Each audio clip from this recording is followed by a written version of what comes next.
A Russian banker has made a bold prediction. He believes that the Chinese yuan will eventually replace the US dollar as the world's reserve currency. Currently, the US dollar is used for most international transactions.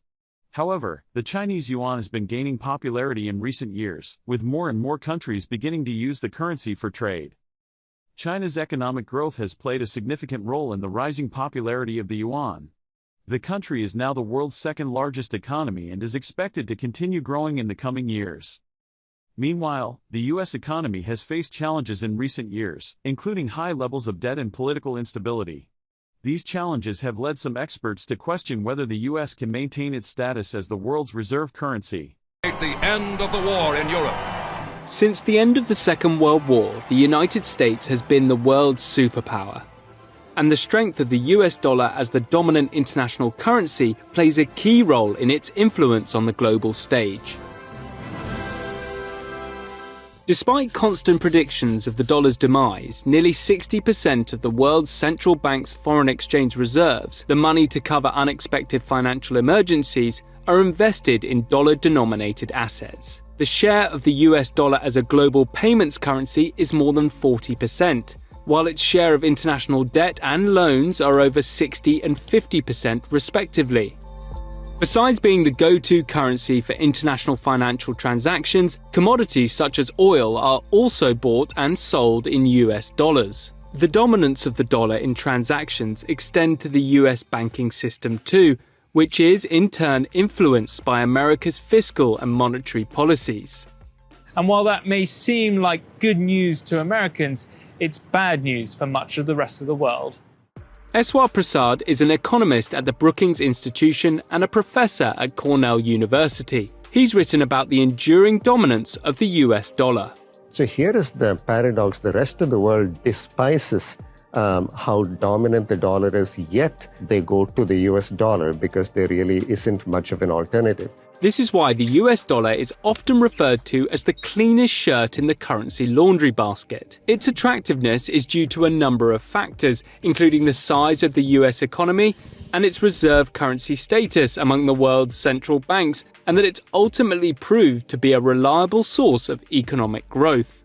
When the US economy is doing relatively well compared to the rest of the world, the dollar strengthens.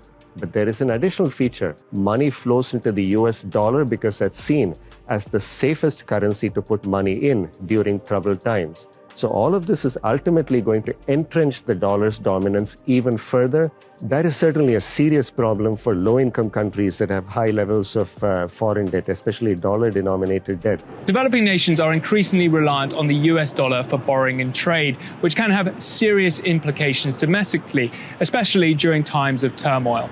When the US Central Bank, the Federal Reserve, started to raise interest rates in March 2022 to combat inflation, investors flocked to US dollar-denominated investments such as bonds and fixed deposits. The US dollar index, which weighs the USD against a basket of 6 currencies, would eventually hit a record 20-year high in September of 2022, feeding into inflationary pressures abroad.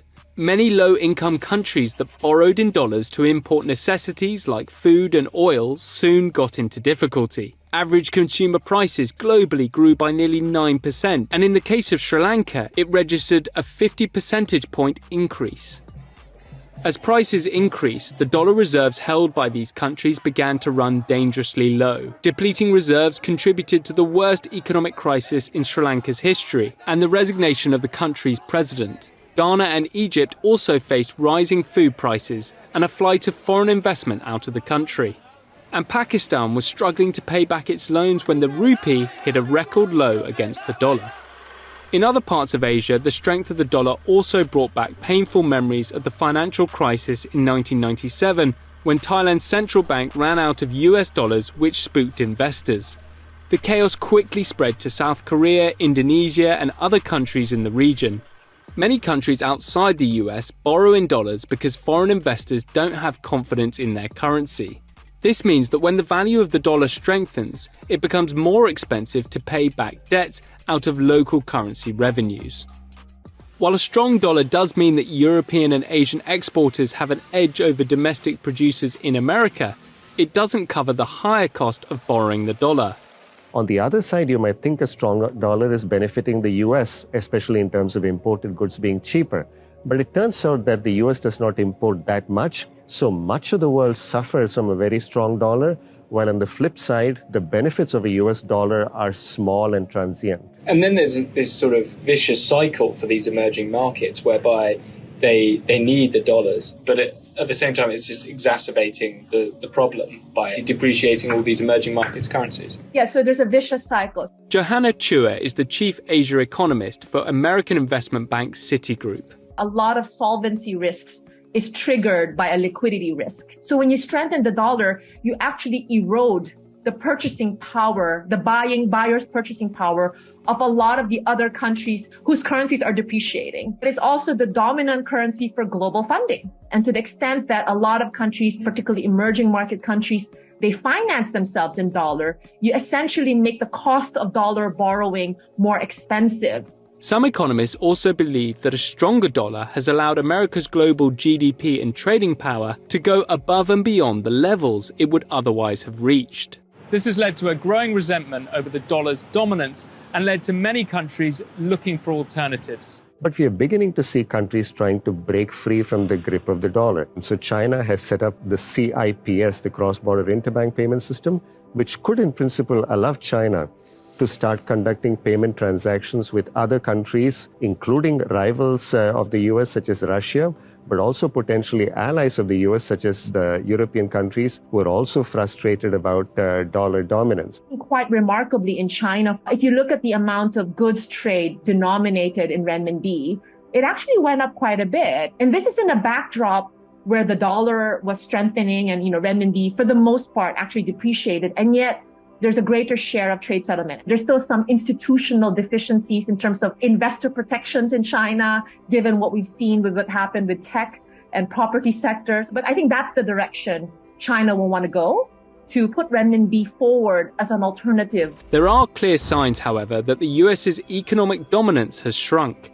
especially in the last 20 years. The share of global output and trade has shifted towards emerging market economies, particularly China. The US economy now accounts for about a quarter of global GDP, down from 30% in 2000. The emergence of digital currencies could play a significant role in reducing the reliance on the dollar. These new technologies have made international payments, which were often slow and expensive, much easier and alleviates frictions that came with trading in multiple currencies. We've seen digital payments proliferate in developing countries, but also fintech provides a way of providing very basic banking products and services for managing credit, risk, savings, even to low-income households at broad scale. We can also think about fintech reducing the constraints on international payments. But the reality right now is that it's going to require fundamental reforms at the country level, but also at the international level to break free of the grip of the dollar. But does the US want to weaken its dollar? After all, the currency's might plays a key role in the country's soft power. What we're seeing in the recent geopolitical conflict, there's also the risk that a very dominant dollar means that that national government might use its currency policy for geopolitical objectives. So whether it's imposing sanctions or controls directly or indirectly, or influencing public institutions like SWIFT, that does create also a geopolitical risk premium for other economies that may not be aligned with the West. And it appears that policymakers in Washington are adamant that a stronger dollar is in the best interest of the United States. So we're seeing these incipient movements to break away from the dollar, but none of them has gained any serious traction yet. And given the geopolitical fractures we are seeing within each region and across the world, I don't see much likelihood that that will happen and in any way seriously threaten the dollar's dominance.